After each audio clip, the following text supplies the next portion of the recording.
Prabowo ucapkan ulang tahun ke Jokowi secara langsung.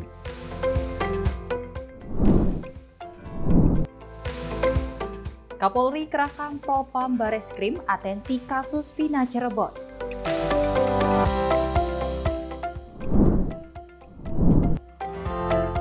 Tim pengawas haji DPR mendesak perbaikan layanan jemaah haji.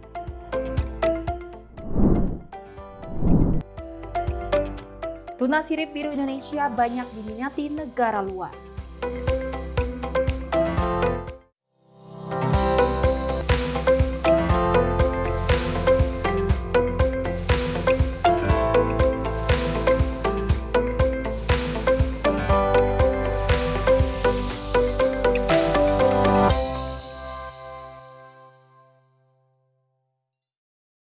Halo, selamat pagi. Selamat pagi. Ada samaan lagi kita ya. Selamat pagi Adi, bagaimana kabarnya hari ini? Alhamdulillah baik. Setelah libur nih Sabtu Minggu, ini kita hadir lagi di Senin pagi untuk menyapa pemirsa tentunya dengan berbagai informasi ya, Sally. Dan memang kalau kita lihat tadi di headline di awal ya, Adi. Ya.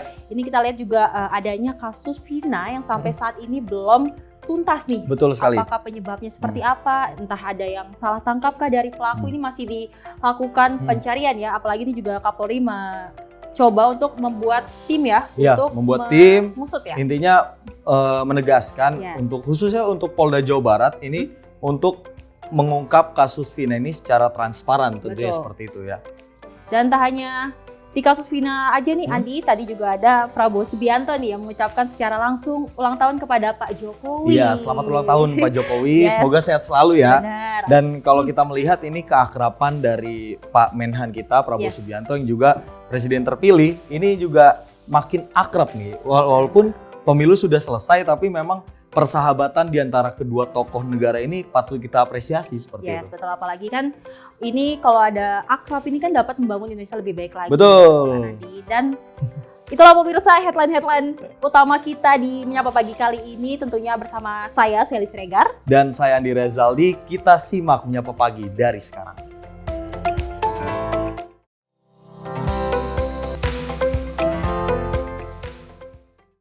Ya, selamat pagi pemirsa. Kita awali Menyapa Pagi kali ini terkait dengan berita. Ini ada Ketua Komisi 2 DPR Ahmad Doli Kurnia yang menyebut Presiden terpilih periode 2024-2029 Prabowo Subianto layak mendapatkan tanda kehormatan Bintang Bayangkara Utama dari Kepolisian Republik Indonesia. Dan Ahmad Doli menilai Prabowo Subianto merupakan sosok yang penuh dengan prestasi dan selalu menunjukkan sikap negarawannya. Menteri Pertahanan Prabowo Subianto yang juga merupakan presiden terpilih menerima tanda kehormatan Bintang Bayangkara Utama dari Polri pada Kamis 20 Juni 2024. Tanda kehormatan disematkan langsung oleh Kapolri Jenderal Polisi Listio Sigit Prabowo. Penghargaan itu diberikan karena Prabowo dinilai memiliki jasa yang besar dalam kemajuan serta pengembangan Polri. Merespon pemberian penghargaan kepada Prabowo, Ketua Komisi 2 DPR RI Ahmad Doli Kurnia menyebut Prabowo Subianto pantas mendapatkannya atas segala prestasi, terlebih sosok negarawan yang dimiliki presiden terpilih tersebut. Selain itu, sikap sportivitas Prabowo dinilai menjadi salah satu alasan penghargaan tersebut diberikan. Menurutnya, jiwa sportif yang dimiliki Prabowo patut dicontoh. Ya, saya kan Pak Prabowo itu sekarang Presiden Republik Indonesia. Ya. Beliau juga jadi presiden, itu kan terpilih menjadi presiden karena rakyat memberikan kepercayaan. Artinya rakyat melihat bahwa Pak Prabowo ini syarat dengan prestasi-prestasi. Dan kemudian kalau kita lihat juga sosoknya Pak Prabowo ini kan sosok yang memang kita bisa simpulkan menjadi sosok yang negarawan lah. Ya. Beliau bertanding menjadi calon presiden dalam Pilpres 3 kali, ya. Terus kemudian kemarin yang 2019 belum terpilih, belum dapatkan kepercayaan oleh rakyat, tapi beliau menunjukkan bahwa pilihan rakyat itu Pak Jokowi, ya maka kemudian Pak Jokowi harus kita dukung, dan itu ditunjukkan dengan beliau masuk bersedia menjadi jajaran kabinet Pak Jokowi. Itu saya kira nggak mudah, tidak semua orang bisa melakukan itu. Nah, jadi saya kira itu mungkin yang menjadi hal-hal seperti itu yang mungkin salah satu yang menjadi pertimbangan Mabes Polri memberikan penghargaan kepada Pak Prabowo. Diketahui, bintang Bayangkara Utama merupakan tanda kehormatan yang diberikan untuk menghormati jasa seseorang yang telah memajukan dan mengembangkan Kepolisian Negara Republik Indonesia. Bintang Bayangkara Utama berbentuk bintang bersudut 5 dan terdapat lambang Polri yang diapit setangkai padi dan kapas, serta 3 bintang kecil membentuk lengkungan di atasnya. Bintang Bayangkara Utama juga sebagai kelas tertinggi dari bintang Bayangkara, yang setara dengan bintang Kartika Eka Paksi Utama, bintang Jalasena Utama, dan bintang Swabuana Paksa Utama. Dari Jakarta, tim redaksi Sinpo TV melaporkan. Ya, Sally dan juga pemirsa, memang ini patut kita apresiasi ya. Ini Betul. penghargaan yang diberikan oleh Polri kepada Menteri Pertahanan Prabowo Subianto adalah bintang Bayangkara Utama. Betul. Ini penghargaan ini diberikan untuk tokoh-tokoh yang bermanfaat atau yang memberikan motivasi untuk Kepolisian Republik Indonesia. Kalau kita melihat Menhan Prabowo ini menjalankan tugasnya sebagai Menteri Pertahanan, ini mampu mensinkronisasikan TNI dan Polri. Jadi tidak ada lagi itu pertikaian-pertikaian, walaupun memang di akar rumput masih ada aja perselisihan seperti itu. Karena kalau kita lihat juga nih Andi dan pemirsa, bahwa Prabowo Subianto sudah menjabat sebagai Menteri Pertahanan di tahun 2019 hingga sekarang. Dan kita lihat track record-nya memang untuk pekerjaan dari Prabowo sendiri sudah melakukan kerjasama dengan berbagai negara, sudah mengamankan negara juga dengan baik, dan ini patut diapresiasi dengan penghargaan yang diberikan oleh Polri. Ya, sekali lagi selamat untuk Menteri Pertahanan Prabowo Subianto yang sudah mendapatkan bintang kehormatan dari Polri. Kita lanjutkan pemirsa, masih terkait dengan Prabowo Subianto. Ini informasinya Presiden terpilih Prabowo Subianto memberikan ucapan ulang tahun kepada Presiden Joko Widodo secara langsung di Bandara Halim Perdana Kusuma, Jakarta. Dan keduanya sempat berbincang hangat di ruang VIP Bandara Halim sebelum Jokowi take off menuju Solo. Presiden terpilih periode 2024-2029 memberikan ucapan HUT kepada Presiden Republik Indonesia Joko Widodo secara langsung di Bandara Halim Perdana Kusuma, Jakarta. Usai berkantor di Kementerian Pertahanan, Prabowo bergegas menuju Bandara Halim Perdana Kusuma untuk menghampiri Jokowi. Prabowo menuju Bandara Halim sebelum Jokowi take off menuju Solo. Keduanya sempat berbincang hangat di ruang VIP Bandara Halim. Dalam laman resmi akun Instagram Prabowo @prabowo, ia juga mengucapkan dan menggugah momen berdua Jokowi di hari ulang tahun Jokowi ini. Dalam caption, Prabowo mendoakan Jokowi agar senantiasa selalu dalam lindungan Allah Subhanahu wa Ta'ala. Dari Jakarta, tim redaksi Sinpo TV melaporkan. Ya, harmonis ya kalau kita melihat nih kedua tokoh negara ini. Itu bahkan Jokowi sebelum nyampe di Halim, ini Pak Prabowo sudah menunggu sudah menunggu kedatangan dari Presiden Jokowi. Ya, selain Presiden terpilih kita Prabowo Subianto yang mengucapkan selamat, kita juga dari tim redaksi Sinpo TV mengucapkan selamat ulang tahun tentunya untuk Pak Presiden sekali. kita. Apalagi di tahun ini adalah jabatan terakhir ya untuk Jokowi menjabat sebagai Presiden Indonesia, dan sangat luar biasa sekali karena banyak sekali masyarakat Indonesia, bahkan juga Prabowo yang mengucapkan ulang tahun kepada Pak Jokowi dan berharap Pak Jokowi juga sehat selalu dan selalu bahagia bersama keluarganya. Ya, kita lanjutkan pemirsa, masih terkait dengan ulang tahun dari Presiden Jokowi. Ini sejumlah organisasi yang tergabung dalam relawan Jokowi menggelar tasyakuran hari ulang tahun Presiden Republik Indonesia Joko Widodo di Rumah Juang Relawan Jokowi, Kemang, Jakarta Selatan. Dalam tasyakuran itu, seluruh relawan menyampaikan bahwa Presiden Jokowi dapat terus diberikan kesehatan di sisa waktu akhir masa jabatannya. Sejumlah organisasi yang tergabung dalam relawan Jokowi menggelar tasyakuran hari ulang tahun Presiden Republik Indonesia Joko Widodo pada Jumat sore.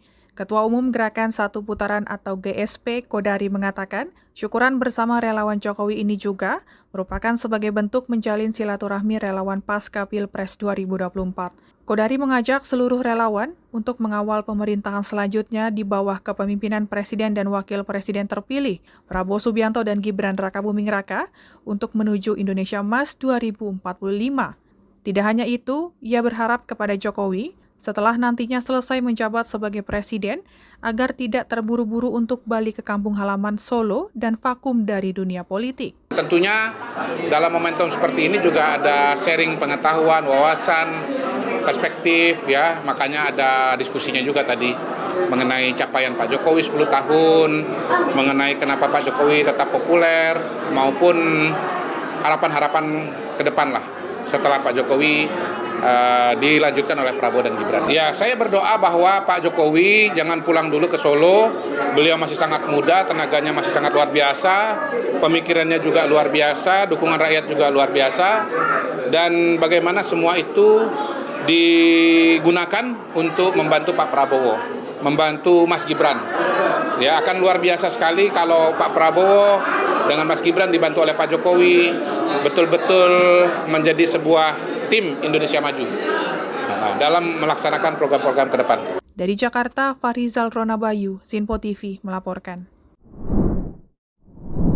Ya, kita lanjutkan pemirsa, ini masih terkait dengan Presiden Jokowi. Ini Direktur Eksekutif Indobarometer Muhammad Kodari menilai temuan survei Litbang Kompas yang menempatkan tingkat kepuasan terhadap kinerja pemerintahan Presiden Jokowi adalah hal wajar. Menurutnya sudah tidak heran dengan hasil temuan tersebut. Pasalnya Jokowi merupakan sosok presiden yang dicintai oleh rakyatnya. Litbang Kompas merilis hasil survei kepemimpinan nasional yang datanya diambil pada 27 Mei hingga 2 Juni 2024. Dengan hasil tingkat kepuasan masyarakat terhadap pemerintahan Presiden dan Wakil Presiden Joko Widodo dan Ma'ruf Amin. Merespon hal ini, Direktur Eksekutif Indobarometer Muhammad Kodari mengatakan bahwa hal tersebut sudah tidak diragukan lagi. Menurutnya, hasil itu telah terbukti dengan kinerja Jokowi selama menjabat sebagai Presiden Republik Indonesia. Oleh karena itu, ia menilai Jokowi merupakan pemimpin yang dekat secara teknokratis sehingga secara kepribadiannya sangat diterima oleh masyarakat. Oh iya betul. Kita lihat ada survei indikator politik mungkin 2 bulan yang lalu. Ini ada survei dari Kompas. Tingkat kepuasan di Kompas 75,6%. Citra positif Pak Jokowi 89,4%. Jadi saya kira itu semua menunjukkan dengan sangat jelas betapa Pak Jokowi ini adalah sosok pemimpin yang dicintai oleh rakyatnya, pemimpin yang berhasil. Jadi Pak Jokowi adalah pemimpin yang lengkap secara teknokratis maupun secara kepribadian juga sangat diterima oleh masyarakat Indonesia. Dari Jakarta, Farizal Ronabayu, Sinpo TV melaporkan. Ya, Sally dan juga pemirsa, memang seperti yang kita ketahui dari ketujuh Presiden Indonesia, ini memang Presiden Jokowi yang paling dekat dengan masyarakat. Betul. Di setiap agendanya. Artinya memang kalau kita melihat dari pernyataan Kodari tadi menilai temuan Litbang Kompas terkait dengan kepuasan masyarakat selama 5 tahun ke belakang terlebih, ini adalah hal yang wajar. Ya, memang seperti itulah Presiden Jokowi, maksudnya dekat dengan masyarakat, in touch langsung. Betul. Seperti itu. Jadi dan tidak ada gap ya antara betul presiden sekali, tidak dan ada rakyat. gap gitu. Ya, patut kita apresiasi lah. Ya, betul. Gitu. Apalagi kalau kita lihat ini kan Jokowi memang sangat luar biasa sekali ya di 2 periodenya bersama rakyat, sangat dekat, dan banyak juga pejabat-pejabat yang mengapresiasi akan tugasnya Jokowi betul di masa sekali. sisa jabatannya. Bahkan kalau kata relawan tadi seperti berita yang kami tayangkan itu katanya kalau bisa Jokowi jangan berhenti dan buru-buru pulang ke Solo seperti itu. Artinya memang minta agar Presiden Jokowi walaupun sudah tidak menjabat lagi tetap membantu pemerintahan selanjutnya untuk keberhasilan program-program ke depannya. Betul, dan pastinya kita selalu berharap Pak Jokowi selalu sehat, bahagia bersama keluarga. Amin. Dan pastinya selalu ikut membantu untuk memajukan Indonesia lebih baik lagi. Betul pastinya. Sekali. Nah, dan, pemirsa. Okay. Selain berita Jokowi ini, kami masih banyak berita tentunya yang menarik untuk menemani waktu sarapan Anda di pagi hari. Tetap di Menyapa Pagi Sinpo TV.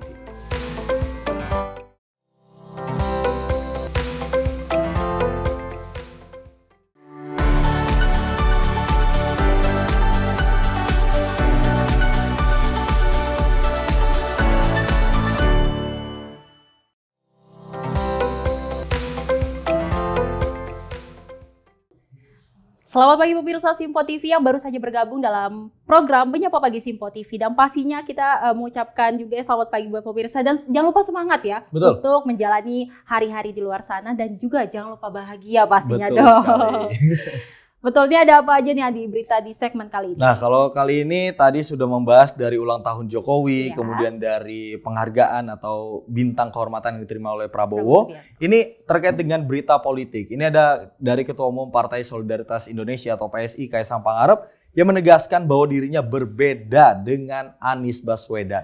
Pengakuan tersebut memberi sinyal bahwa dirinya tidak akan berpasangan dengan Anies Baswedan di Pilgub Jakarta 2024. Ketua Umum Partai Solidaritas Indonesia Kaisang Pangarep menanggapi peluang berduet dengan mantan Gubernur Jakarta Anies Baswedan dalam Pilgub Jakarta 2024 mendatang. Kaisang mengaku dirinya belum melakukan komunikasi dengan Anies Baswedan terkait Pilkada Gubernur Jakarta 2024. Selain itu, Kaisang juga mengaku dirinya mempunyai perbedaan dengan mantan Gubernur Jakarta Anies Baswedan. Pak Anies ya, udah ada komunikasi tersendiri nggak sih dengan Pak Anies untuk Pilgub Jakarta? Selama ini belum ada komunikasi, tapi sekedar info aja ya buat teman-teman semua, dan saya kira sudah tahu Pak Anies sama saya ini kan beda. Udah ya. Sebelumnya, wacana menduetkan Anies Baswedan dengan Kaisang dalam Pilgub Jakarta mencuat usai DPW PKB Jakarta mengusungkan nama Anies Baswedan sebagai Gubernur Jakarta serta mengusulkan nama Kaisang Pangarep sebagai wakilnya. Dirinya pernah merespon terkait namanya yang disandingkan dengan dua tokoh yang diisukan maju di Pilkada Jakarta, yakni Ridwan Kamil dan Anies Baswedan. Kaisang mengaku memiliki hubungan yang baik dengan keduanya. Selain itu, Kaisang meminta kepada seluruh pihak untuk menunggu kepastiannya di bulan Agustus mendatang. Seperti diketahui, mantan Gubernur Jawa Barat Ridwan Kamil digadang-gadang akan menjadi calon potensial di Pilkada Jakarta mendatang. Nama baru dalam kontestasi Jakarta diyakini menjadi keinginan warga Jakarta dengan segala persoalan yang belum teratasi. PKB mengusulkan Anies Baswedan berpasangan dengan Kaisang Pangarep. Namun di sisi yang lain, partai politik Gerindra dan Golkar tentunya dari koalisi Indonesia Maju minus PKB saat ini ya, karena PKB mengusulkan, mereka menginginkan bahwa Ridwan Kamil berpasangan dengan Kaisang. Jadi kalau melihat peta ini, ada kemungkinan bahwa ini adalah upaya untuk pertama adalah menaikkan posisi tawar dari Anies Baswedan.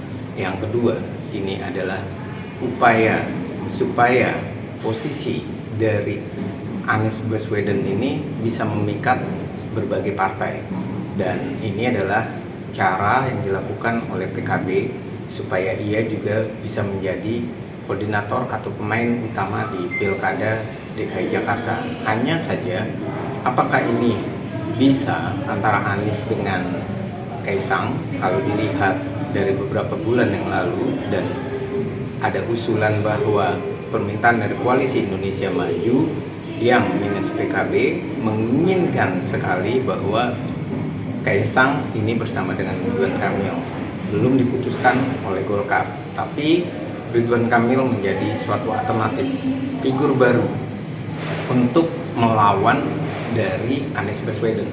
Dan Anies Baswedan bisa jadi adalah koalisi yang sama atau persis seperti di Pilpres yang lalu, dengan tambahan misalnya PDI Perjuangan. Jadi bisa saja Anies Baswedan ini bersama dengan Andika Perkasa dan Ridwan Kamil bersama dengan Kaisang. Tapi ini membuktikan bahwa satu hal, anaknya Pak Presiden masih menarik dan masih memikat, antara Gerindra dan PKB sama-sama saling menaikkan posisi tawar. Dari Jakarta, tim redaksi Sinpo TV melaporkan.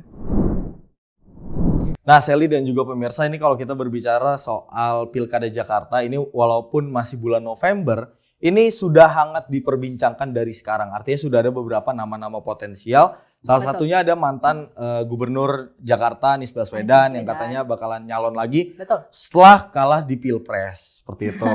Nah, tidak ini ya patah semangat ya terus. Tidak patah semangat mencoba gitu. Apakah menang lagi di Pilgub ini atau enggak. Ini juga melihat juga Kaisang yang katanya juga belum tahu nih akan dipasangkan dengan siapa. Betul. Tapi memang dia juga pengennya tuh bersama Ridwan Kamil katanya. Tapi juga Ridwan Kamil belum tahu nih apakah maju di Pilgub Jabar atau di Jakarta. Betul sekali. Nah, kalau kita berbicara soal kontestasi Pilkada Jakarta, ini yang semakin menarik dibahas oleh semua kalangan. Bahkan beberapa nama calon gubernur sudah muncul ke permukaan, seperti Ridwan Kamil dan juga Anies Baswedan. Dan merespon hal tersebut, sejumlah warga Jakarta pun hanya menginginkan sosok pemimpin yang dapat diandalkan serta bertanggung jawab terhadap warganya. Pemilihan kepala daerah akan dilaksanakan pada bulan November mendatang. Meskipun sudah tak lagi menjadi ibu kota negara, namun kontestasi Pilkada Jakarta masih menjadi primadona bagi para elit partai politik untuk mengusung jagoannya. Beberapa nama pun sudah muncul ke permukaan, diantaranya yakni mantan Gubernur Jawa Barat Ridwan Kamil dan mantan Gubernur DKI Jakarta Anies Baswedan. Dari kedua nama tersebut, lantas siapakah yang paling menarik minat warga Jakarta? Benarkah warga Jakarta menginginkan sosok pemimpin yang baru? Kalau misalkan orang baru kayak Ridwan Kamil, saya milih Ridwan Kamil. Soalnya lebih udah profesional jadi calon gubernur Jakarta. Berarti tidak memungkiri Ridwan Kamil dipilih ya? Dipilih. Bisa jadi. Kalau saya sih pribadi bukan terkait masalah figur ya. Yang penting seorang pemimpin itu amanah. Kemudian juga bisa memperjuangkan aspirasi masyarakat. Dia membuat kebijakan kalau seorang gubernur itu kan pemimpin di satu daerah itu ya.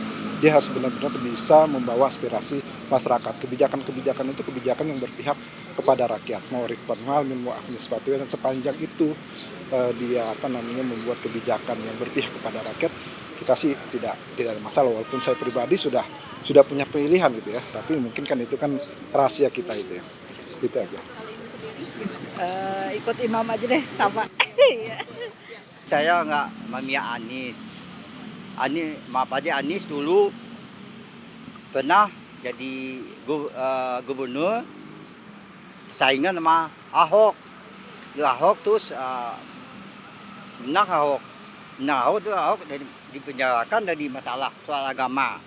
Ya, jadi tahun lalu gubernur tetap ini kan Anies Baswedan. Atau deh kalau Ridwan Kamil dia sukses di Jawa Barat. Menurut Bapak lebih gimana? Ridwan lebih prefer ke Ridwan Kamil? Kalau pendapat saya dia sukses memimpin Jawa Barat. Masih diyakini sukses juga memimpin Jakarta. Ya mungkin juga. Dari Jakarta, Sri Dewi Andayani, Dava Rizkiano, Sinpo TV melaporkan.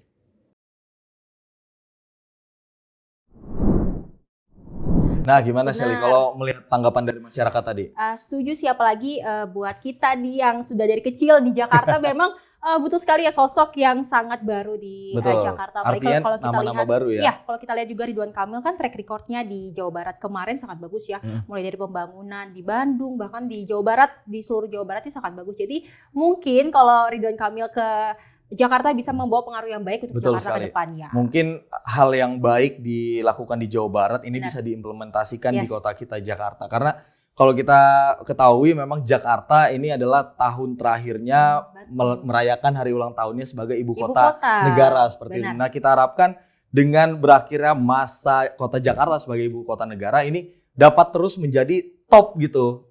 Kota top di Indonesia. Ini yang kita harapkan, artinya kalau kita memilih pemimpin ini harus lihat juga, karena beberapa kali ganti pemimpin masalahnya masih aja kayak begitu, banjir, macet. Nah, itu mungkin yang menjadi keresahan masyarakat. Betul sekali, artinya masyarakat butuh nama baru dan bukan nama-nama lama lagi yang diharapkan seperti itu. Nah, kita punya informasi apa lagi, Shelly? Ini juga ada tentang kasus Vina ya, yang masih belum terkuat hingga saat ini. Ini juga ada Kapolri Jenderal Listio Sigit Prabowo memerintahkan penyidik Polda Jawa Barat untuk mengusut tuntas kasus pembunuhan Vina dan Eki Cirebon secara profesional hingga transparan. Ya, seluruh aparat diminta untuk mengumpulkan bukti-bukti tak terbantahkan pada kasus yang terjadi pada tahun 2016 silam. Kapolri Jenderal Polisi Listio Sigit Prabowo turut memberikan tanggapan terkait kasus Vina Cirebon yang hingga kini belum usai. Dalam paparannya, Kapolri mengatakan telah mengerahkan Divisi Propam dan Bareskrim Polri untuk membantu menangani kasus tersebut.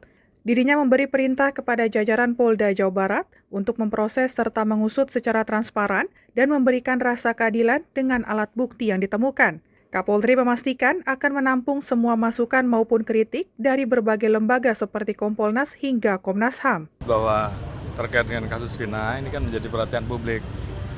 Kami sudah pesan kepada Polda Jawa Barat dan juga menurunkan tim asistensi dari Propam, dari Irwasum, dari Bareskrim Polri karena memang peristiwanya terjadi 2016. Hingga kita minta bahwa ini menjadi perhatian publik, sehingga kita minta semuanya untuk turun melihat peristiwa yang terjadi. Walaupun saat ini sebenarnya kasus tersebut sudah ada di pengadilan ya, sudah ada putusan inkrah kasasi, namun demikian kami minta untuk didalami. Dari Jakarta, tim liputan Sinpo TV melaporkan. Kalau kita melihat ya Adi dan pemirsa, ini kasus Vina ini banyak sekali menjadi perhatian oleh masyarakat ya, karena memang dari 2016 ini belum tercuat juga. Ini juga ada yang katanya ada penangkapan salah tangkap ya dari pelaku. Ini juga ada pemisahan antara tersangka. Ini juga banyak sekali. Ini juga menjadi atensi dan Kapolri juga meminta untuk membuat tim khusus ini untuk mengungkap kasus yang sudah terjadi lama. Betul. Nah, kita harapkan nanti kita tunggu dari pihak kepolisian ini, kita doakan berhasil ya mengungkap kasus Vina Cirebon ini. Nah, kita beralih ke informasi lainnya pemirsa, di mana ini menindaklanjuti arahan dari Presiden Jokowi beberapa waktu lalu. Satgas Pemberantasan Judi Online berhasil membekuk ratusan pelaku tindak pidana judi online dalam kurun waktu 2 bulan. Polri menghimbau masyarakat agar tidak masuk ke dalam lingkaran para bandar dan pengguna. Tim Satuan Tugas Satgas Pemberantasan Judi Online bersama Bareskrim Polri berhasil membongkar kasus judi online dengan total ratusan kasus dan para pelaku tindak pidana dalam kurun waktu 2 bulan. Kabareskrim Polri Komjen Pol Wahyu Widada mengatakan kasus judi online langsung ditindaklanjuti sesuai arahan Presiden Joko Widodo dalam pembentukan Satgas Judi Online guna memberantas polemik tindak pidana judi online bagi masyarakat tanah air. Dan pada rapat terbatas di Menlu Pak Presiden pada tanggal 18 April dan 22 Mei 2024, akhirnya Bapak Presiden mengeluarkan keputusan Presiden nomor 21 tahun 2024 tanggal 14 Juni 2024 tentang Satuan Tugas Pemberantasan Perjudian Daring. Menindaklanjuti petunjuk dan arahan Bapak Kapolri tersebut, jajaran Bareskrim Polri dan seluruh jajaran di Polda melaksanakan kegiatan penegakan hukum terhadap kasus-kasus perjudian online, di mana dari tanggal 23 April 2024 sampai 17 Juni 2024, Bareskrim Polri dan jajaran telah berhasil mengungkap kasus perjudian judi online sejumlah 318 kasus dan melakukan penangkapan terhadap 464 tersangka dengan menyita barang bukti sebagai berikut. 1. Uang dengan total nilai 67 miliar 500 juta rupiah, 494 unit handphone, 36 unit laptop, 257 rekening, 98 akun judi online, 296 kartu ATM. Barang bukti yang diamankan oleh Bareskrim Polri dan jajaran yakni uang puluhan miliar rupiah, ratusan unit laptop, gawai, rekening dan kartu ATM, serta puluhan akun judi online aktif dari tangan para pelaku. Lebih lanjut, Komjen Wahyu Widada menyampaikan maraknya kasus ini juga didasari oleh perkembangan teknologi yang mengikuti kebiasaan masyarakat. Dari Jakarta, Max Azizul Hakim, Sinpo TV melaporkan. Dan juga pemirsa, ini ada respon dari Kepala Staf Angkatan Darat Jenderal TNI Maruli Simanjuntak yang mengajak seluruh komponen bangsa untuk bersama-sama dalam memberantas judi online dan pinjaman online yang tengah ramai di Indonesia. Ya, Kasat Maruli menyebut sinergitas dari semua pihak serta peran aktif masyarakat menjadi kunci keberhasilan memberantas judol dan pinjol. Menanggapi maraknya judi online hingga pinjaman online di tanah air, Kepala Staf Angkatan Darat Jenderal TNI Maruli Simanjuntak meminta seluruh komponen bangsa untuk ikut memberantas. Kasat Maruli menegaskan judi online berdampak buruk bagi kehidupan masyarakat dalam aspek sosial maupun aspek ekonomi. Karena hal tersebut, Kasat menekankan pentingnya dilakukan sosialisasi kepada masyarakat yang bertujuan untuk menumbuhkan pengetahuan soal dampak buruk dari judi online. Dalam hal ini, Kasat juga menjelaskan Angkatan Darat telah bekerja sama dengan berbagai instansi untuk turut memberantas judol dan juga pinjol. Lebih lanjut, Kasat Maruli mengatakan upaya pemberantasan judi online diperlukan adanya partisipasi aktif dari masyarakat. Jadi Pak, udah ada dapat arahan nanti supaya yang paling bersentuhan ke masyarakat kan Babinsa dengan Babin Kamtimas. Nanti kita brief mereka bagaimana caranya menjelaskan kepada masyarakat tentang judi online dan pinjol. Kita sudah jalan, makanya ini kita evaluasi terus supaya kita lebih efektif penyampaiannya. Karena agak sulit kan pegang handphone itu yang perlu proses lah. Ya nanti mereka nanti terjun ke masyarakat langsung. Kalau ada orang ngumpul, nyampaikan. Kalau ada forum-forum formal, sampaikan gitu nanti. Ya itu makanya kita harus lebih fokus untuk mengatasi persoalan ini gitu. Karena efeknya sudah sampai ada yang bunuh diri, ya kan? Ada yang betul-betul sampai nggak punya uang dan lain sebagainya gitu. Dari Jakarta, Tim Liputan Sinpo TV melaporkan. Nah, kalau kita berbicara soal judi dan pinjol ini memang menjadi penyakit masyarakat. Benar. Ya, Sally. Ini yang memang harus kita berantas karena memang banyak dari masyarakat kita nih yang masih minim dari pengetahuan seperti Betul itu. sekali, Terkait apalagi- dengan bahaya judol, Benar. bahaya pinjol. Ini kalau udah kecanduan, ini justru akan menjerumuskan mereka Benar sendiri. sekali, Adi. Seperti Apalagi itu. kalau kita lihat ini juga generasi muda juga sudah banyak yang terkena dengan Betul. kasus Judi online pinjol ya. ya, karena Pinjol dengan adanya juga. judi online, dan ini diharapkan untuk dari pihak kepolisian juga agar memberantas ya, ini agar tidak terjadi korban-korban selanjutnya, apalagi ini mengalami kerugian yang sangat cukup besar ya. Betul, Adi, ya. selain kerugian memang ini awal mula dari kasus kriminalitas. Karena Betul. memang kalau orang sudah butuh duit, apapun dilakukan untuk Benar, hidup. Apalagi di kota-kota besar seperti Jakarta, seperti itu. Itu pentingnya kita harus hidup sesuai apa yang Dengan kita punya, betul sekali, sesuai kebutuhan, bersyukur Benar, gitu. Jangan betul. maunya lihat yang di atas, tapi kita lihat juga ada yang di bawah, ada yang lebih susah dari kita, seperti itu. Betul sekali. Intinya apapun yang kita jalani sekarang harus bersyukur agar tidak terjerat di kasus-kasus yang tidak kita inginkan. Betul sekali. Dan pasti pemirsa, berita-berita yang hangat dan menarik akan kami hadirkan usai jeda. Tetap bersama kami di Penyapa Pagi, Sinpo TV.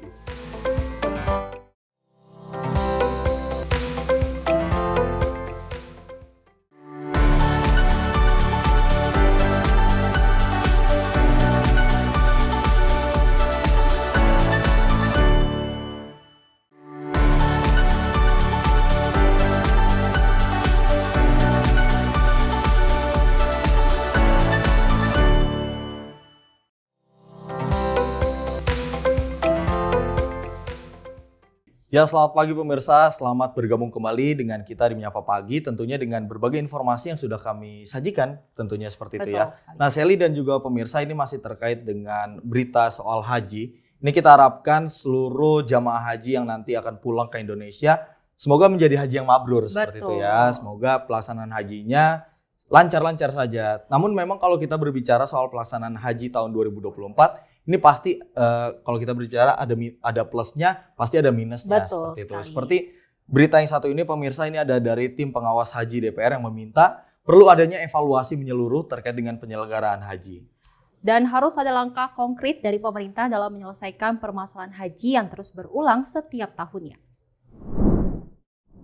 Ketua Tim Was Haji DPR RI Muhaimin Iskandar mengatakan permasalahan penanganan jemaah haji yang terus berulang menjadi salah satu indikator ketidakseriusan pemerintah dalam mengevaluasi masalah yang terjadi di tahun sebelumnya. Masalah overkapasitas tenda, fasilitas toilet yang kurang, catering dan transportasi masih menjadi catatan berulang yang belum maksimal penanganannya. Untuk itu, sepulangnya ke tanah air, Muhaimin berencana akan menindaklanjuti berbagai evaluasi yang telah ditemukan. Kesimpulan saya harus ada revolusi penyelenggaraan haji. Diniatkan dari awal, perbaikan total. Sehingga tidak terulang lagi. Revolusi penanganan haji dimulai. Pulang dari sini, kita akan benahi total. Itu artinya apakah perlu Kementerian Haji, Gus? Saya ingin pemerintahan baru benar-benar melihat fakta ini. Tidak mendiamkan dan mengulang lagi setiap tahun dalam periode pemerintahan. Muhaimin menambahkan ke depan perlu ada perencanaan yang lebih matang dalam mengantisipasi tambahan kuota jemaah haji agar para jemaah dapat memperoleh layanan maksimal saat melaksanakan ibadah haji. Muhaimin meyakini pemerintah mampu menjalankan dengan maksimal mengingat Indonesia memiliki pemerintahan yang kuat dan besar. Tim redaksi Sinpo TV melaporkan. Nah, ini masih seputar haji. Ini kalau kita berbicara soal masalah overkapasitas tenda jemaah haji, ini masih menjadi catatan penting tim Was DPR saat melakukan kunjungan di beberapa titik tenda jemaah haji di Mina. Dan selain itu, Andi dan pemirsa, makanan yang kurang variatif juga menjadi sorotan tim WAS DPR dalam menjamin kenyamanan para jamaah. Wakil Ketua Komisi 8 yang juga anggota tim WAS Haji DPR RI Aceh Hasan Saidzili mengatakan kunjungan langsung menjadi tindak lanjut dari berbagai macam keluhan yang telah disampaikan jemaah.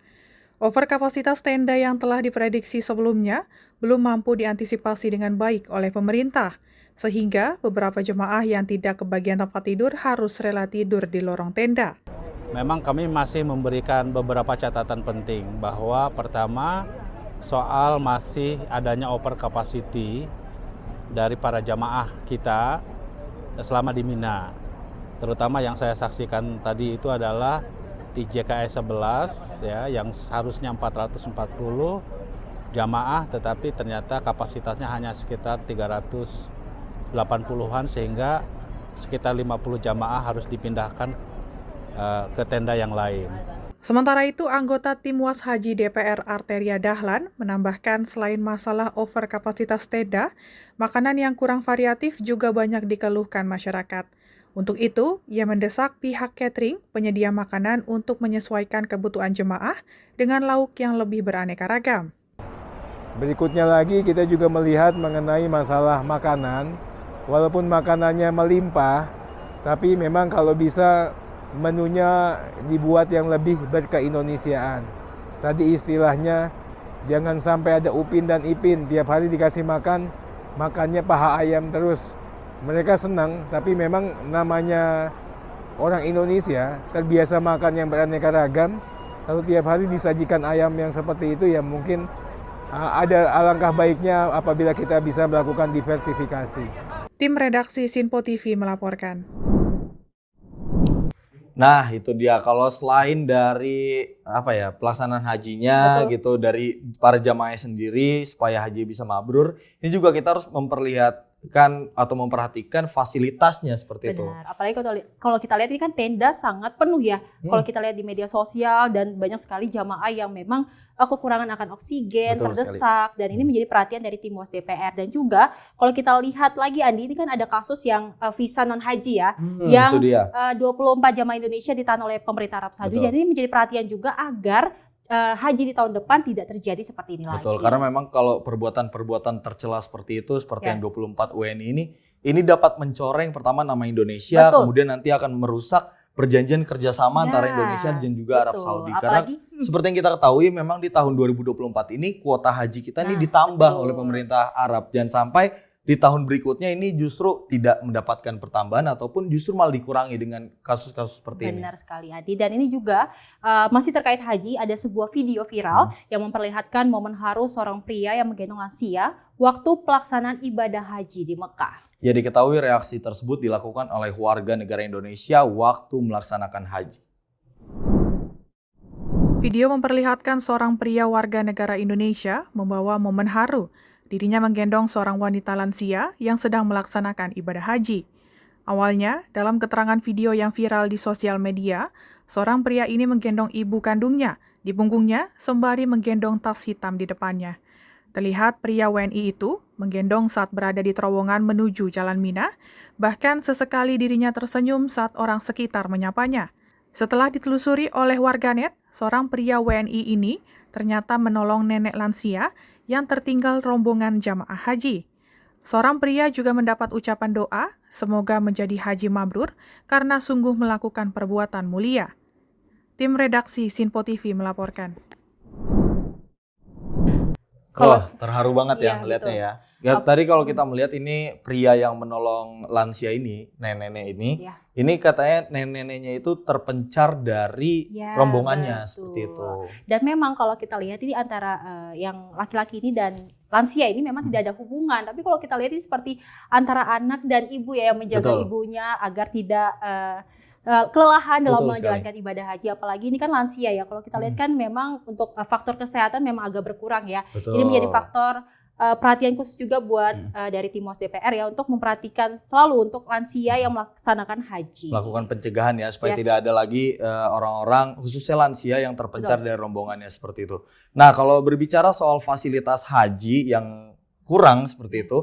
Ini ada informasi dari PJ Gubernur DKI Jakarta Heru Budi Hartono berharap RSUD Cengkareng bisa menjadi salah satu rumah sakit berkelas internasional. RSUD tersebut dinilai memiliki fasilitas yang lengkap untuk melayani pasien khususnya menderita sakit stroke. Pejabat Gubernur DKI Jakarta Heru Budi Hartono meninjau Rumah Sakit Umum Daerah atau RSUD Cengkareng, Jakarta Barat. Heru datang untuk melihat fasilitas kesehatan di RSUD Cengkareng yang terus berkembang dan ditambah oleh Dinas Kesehatan DKI. Salah satunya adalah untuk menangani masalah atau penyakit jantung yang diderita oleh warga Jakarta. Selain itu, ada satu lantai khusus untuk ibu-ibu yang ingin melahirkan termasuk ruang operasi. Lebih lanjut, Heru menambahkan, di RSUD Cengkareng juga disediakan pelayanan VVIP tanpa menggunakan BPJS yang cukup baik dan juga bagus.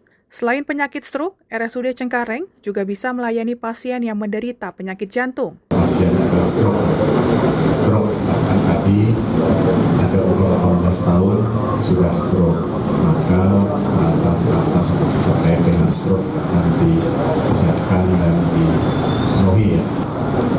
Tadi juga ada khusus jantung itu cukup lengkap, stroke lengkap, perawatan untuk mengembalikan pasien itu menjadi sehat kembali. Misalnya dia robotik ya, membantu tangan, kaki untuk mengembalikan sebagaimana fungsinya. Diharapkan RSUD Cengkareng bisa menjadi salah satu rumah sakit yang berkelas internasional karena punya fasilitas yang lengkap. Dari Jakarta, kontributor Sinpo TV melaporkan. Nah, kita harapkan jangan cuma RSUD Cengkareng aja, ini fasilitas kesehatan semoga merata di seluruh Indonesia seperti itu ya. Apalagi ini kan untuk membantu pasien yang sakit ya. Jadi Betul. kalau memang seperti ini ada sakit stroke bisa terobati Betul, di itu dia sana, maksud saya. difasilitasi, fasilitasnya komplit seperti itu ya. Jadi masyarakat juga tidak menunggu lama untuk mengobati akan sakit itu. Betul sekali. Nah, pemirsa, berbagai informasi lainnya akan kami hadirkan, namun usai jeda tetap bersama kami.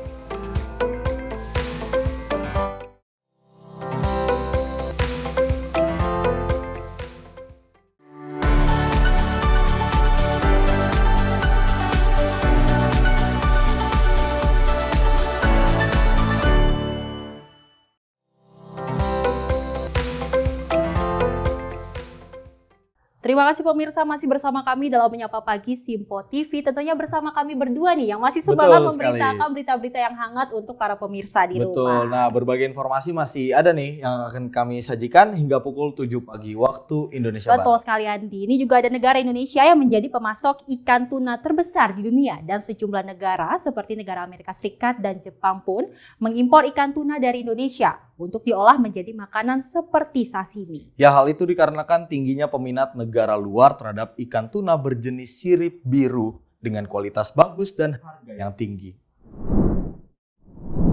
Ikan tuna sirip biru kian menjadi para peminat yang begitu tinggi dari negara luar seperti negara Amerika Serikat dan Jepang. Negara Indonesia pun menjadi pemasok ikan tuna sirip biru ke antar dua negara tersebut. Mengingat Indonesia merupakan salah satu negara yang membudidayakan ikan tuna yang melimpah. Direktur Pengelolaan Sumber Daya Ikan Kementerian Kelautan dan Perikanan Ridwan Mulyana mengatakan bahwa kualitas ikan tuna yang diekspor merupakan ikan dengan kualitas grade A. Tidak hanya itu, dirinya menyebut alasan kedua negara itu mengimpor ikan tuna sirip biru dari Indonesia agar dapat diolah menjadi hidangan sashimi yang segar. Kalau sirip biru ya, itu lebih banyak ke negara-negara Eropa. Jepang juga ya, Jepang juga tinggi, terutama yang grade A. Karena dia memang harganya mahal ya, tadi saya sampaikan luar biasa dan biasanya untuk produk sashimi, makan segar ya, apalagi kualitas bagian tuna dia di sekitar bagian perut ya, itu namanya toro, itu luar biasa lebih mahal dibanding bagian dari tuna sirip biru yang lainnya. Jadi umumnya grade A dan kualitas ekspor terutama Jepang dan Amerika Serikat. Sebelumnya, Kementerian Kelautan dan Perikanan mencatat bahwa Indonesia mempunyai potensi menjadi sumber daya perikanan, salah satunya ikan tuna yang sangat melimpah di perairan Nusantara. Perhitungan rata-rata produksi tuna dari Laut Indonesia kini mencapai 1,49 juta ton untuk per tahunnya. Dari Jakarta, Fahrizal Ronabayu, Sinpo TV melaporkan. Nah, kalau kayak gini berarti untuk tingkat dari penjagaan ikan tuna harus ditingkatkan ya Andi. Betul. Apalagi kan sekarang banyak sekali penangkapan ilegal dan ini menjadi poin penting nih untuk menjaga ikan tuna sirip biru untuk tidak adanya penangkapan ilegal yang dilakukan oleh negara lain. Betul. Nah, selain keamanannya, tapi kita patut apresiasi dengan kekayaan negara kita ya, seperti itu ya. Ini baru dari lautnya saja loh, belum dari hutannya, belum dari minerbanya seperti itu. Artinya kita nih sebenarnya negara yang kaya dan semoga pemerintah selanjutnya bisa memanfaatkan hal itu, membuat negara kita ini menjadi macan Asia lagi. Betul sekali. Ini juga ada berita Andi tentang musisi Indonesia. Ini pasca ditangkap musisi Virgon bersama teman wanitanya menjalani tes kesehatan di Bidokes Polres Metro Jakarta Barat. Ya, pemeriksaan kesehatan ini dilakukan untuk memastikan kondisi pentolan band Last Child itu dalam keadaan baik selama menjalani proses pemeriksaan ke depannya. Dengan didampingi penyidik, Virgon Putra Tambunan menjalani tes kesehatan di ruang Bidokes Polres Jakarta Barat. Pemeriksaan kesehatan ini dilakukan untuk memastikan kondisi kesehatan pencipta lagu Surat Cinta untuk Starla ini dalam kondisi baik selama proses pemeriksaan. Terlebih, proses pemeriksaan nantinya akan berlangsung cukup lama, lantaran polisi masih memburu pemasok narkoba terhadap Virgon. Selain Virgon, turut serta wanita berinisial PA yang juga menjalani pemeriksaan kesehatan. Wanita berinisial PA ini turut ditangkap petugas di kamar kos Virgon di wilayah Ampera, Pasar Minggu, Jakarta Selatan pada Kamis dini hari kemarin. Selain pemeriksaan kesehatan, dari hasil tes urin baik terhadap Virgon maupun teman wanitanya, dinyatakan positif metapetamin atau sabu. Ya, untuk hasil tes kesehatan dari Bang Virgon hari ini dinyatakan sehat. Urinnya juga masih positif mengandung narkotika beserta dengan satu rekannya tadi juga dinyatakan dalam keadaan sehat dan masih untuk urinnya positif narkotika. Untuk tes kesehatan tadi apa aja Bang rangkaian tes kesehatannya Bang? Kalau kesehatan pasti kesehatan secara menyeluruh dari denyut nadinya, tensinya, paling nggak dia tidak dalam keadaan tertekan atau panik. Dalam penangkapan tersebut, polisi mendapati keduanya dalam pengaruh narkoba. Selain Virgon dan teman wanitanya, polisi juga menemukan barang bukti 1 klip sabu berikut alat hisapnya. Dari Jakarta, kontributor Sinpo TV melaporkan. Ya, usai dilakukan penangkapan oleh pihak kepolisian Satres Narkoba Polres Metro Jakarta Barat kembali menggeledah kamar indekos Virgon di kawasan Ampera, Pasar Minggu, Jakarta Selatan. Meski tak menemukan barang bukti lainnya, namun kepolisian kini telah mengantongi identitas dari pemasok narkotika jenis sabu kepada Virgon. Inilah detik-detik penangkapan musisi Virgon Putra Tambunan bersama seorang teman wanitanya berinisial PA di sebuah kamar indekos di kawasan Ampera, Pasar Minggu, Jakarta Selatan. Dari rekaman video tersebut juga tampak Virgon mengeluarkan alat hisap sabu berupa botol minuman kemasan berikut narkotika jenis sabu yang disimpan di dalam plastik klip kecil di sebuah kotak berwarna hitam. Dalam keterangannya, Kasat Narkoba Polres Metro Jakarta Barat AKBP Indrawini Panjioga mengatakan bahwa usai dilakukan penangkapan dan penggeledahan awal, petugas kepolisian kembali melakukan penggeledahan ulang di kamar indekos milik Virgon. Namun tidak menemukan adanya barang bukti lain selain dari yang didapati pada penggeledahan awal. Selain itu, Panji juga menyebutkan dari hasil pemeriksaan sementara, petugas kepolisian juga sudah mengantongi identitas dari pemasok narkotika jenis sabu kepada Virgon dan saat ini tengah dilakukan pengejaran. Sampai saat ini kondisi kesehatan dari saudara VTP dan saudari PA dalam kondisi sehat, di mana kemarin juga sudah kami lakukan tes kesehatan terhadap kedua orang tersebut. Dan kedua orang tersebut dinyatakan sehat dan hasil tes urinnya dinyatakan positif menggunakan narkotika jenis sabu atau metafetamin. Dan untuk perkembangan kasusnya sampai saat ini masih terus dalam proses pemeriksaan dan kami juga sudah melakukan penggeledahan ulang di TKP di kosan saudara VTP. Tidak ada barang bukti lain yang kami temukan selain barang bukti yang awal kami temukan di TKP yaitu narkotika jenis sabu dan alat hisap sabu. Selanjutnya juga kami sudah mengantongi identitas yang memberikan narkotika jenis sabu ke saudara VTP dan saudara PA dan saat ini kami sedang melakukan pengejaran. Kami mohon doanya agar orang tersebut dapat kami amankan dan kami bisa mengembangkan kasus ini. Sebelumnya, Virgon Putra Tambunan beserta teman wanitanya berinisial PA ditangkap kepolisian Satres Narkoba Polres Jakarta Barat di kamar indekosnya di kawasan Ampera, Pasar Minggu, Jakarta Selatan. Selain kedua orang tersebut, polisi juga mengamankan barang bukti berupa 1 klip kecil narkotika jenis sabu, sisa pakai berikut alat hisapnya. Dari Jakarta, kontributor Sinpo TV melaporkan. Ya, ini sangat disayangkan ya, lagi-lagi musisi yang tercoreng atau yang terjerat kasus narkoba ini ada lagi, kali ini Virgon seperti itu. Ini memang kalau dari pihak kepolisian ini jangan hanya tersangka atau penggunanya saja, tapi memang harus bandar yang dikejar seperti itu. Agar tidak terjadi lagi adanya kasus narkoba yang terulang di musisi Indonesia. Iya, lebih penyalahgunaannya sih benar sebenarnya. Sekali. Kita berharap ya pihak kepolisian dapat menuntaskan kasus narkoba yang memang di Indonesia ini cukup besar ya Andi ya. Jadi masalah dari tahun ke tahun seperti itu ya. Sekali. Nah, kita beralih ke informasi lainnya pemirsa, di mana seorang pria ditangkap polisi usai membubarkan aksi tawuran yang dilakukan sekelompok remaja di kawasan Kalideres, Jakarta Barat. Dan pria tersebut diamankan petugas lantaran saat membubarkan tawuran yang bersangkutan justru membuat salah seorang korban di bawah umur tewas akibat dipukul menggunakan balok. Inilah detik-detik aksi tawuran yang melibatkan sekelompok remaja di Jalan Kamal Raya, Kalideres, Jakarta Barat. Dalam rekaman tersebut terlihat korban terkapar pasca dihantam dengan kayu balok oleh salah satu pemuda yang kesal dengan aksi tawuran yang dilakukan oleh sekelompok tersebut. Peristiwa itu bermula di saat pelaku sedang berada di rumah, mendengarkan riuh anak-anak remaja yang tengah tawuran dengan membawa kendaraan sepeda motor sambil berbonceng 3.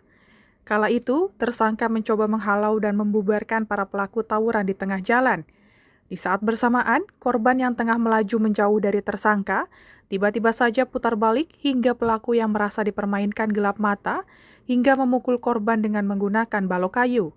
Korban mengalami luka di bagian kepala hingga sempat dilarikan ke RSUD Cengkareng untuk mendapatkan pertolongan medis sampai akhirnya korban meninggal dunia. Pasca kejadian, pihak keluarga korban melaporkan kasus penganiayaan tersebut ke Polsek Kalideres, sampai akhirnya tersangka inisial DMS 18 tahun berhasil ditangkap petugas kepolisian dalam pelariannya ke Banjarnegara, Jawa Tengah. Dari hasil pemeriksaan sementara, motif tersangka melakukan aksi tersebut karena kesal atas aksi tawuran yang kerap terjadi di lingkungan tempat tinggalnya tersebut. Berawal pada waktu itu tersangka sedang berada di rumahnya, mendengar suara anak-anak melakukan tawuran di Jalan Kamal Raya di dekat rumah tersangka.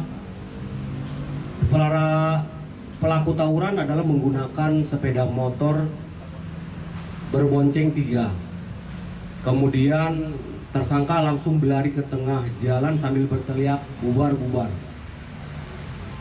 Tersangka melihat motor yang dikendarai dengan korban dan temannya berbonceng 3, posisinya di tengah korban, memutar balik dan ngebut ke arah tersangka. Seperti mau kabur, tersangka lalu memukul korban dengan menggunakan kayu balok, sehingga korban terjatuh dan temannya melarikan diri. Atas perbuatannya, pelaku terancam hukuman pidana selama 15 tahun penjara. Dari Jakarta, kontributor Sinpo TV melaporkan.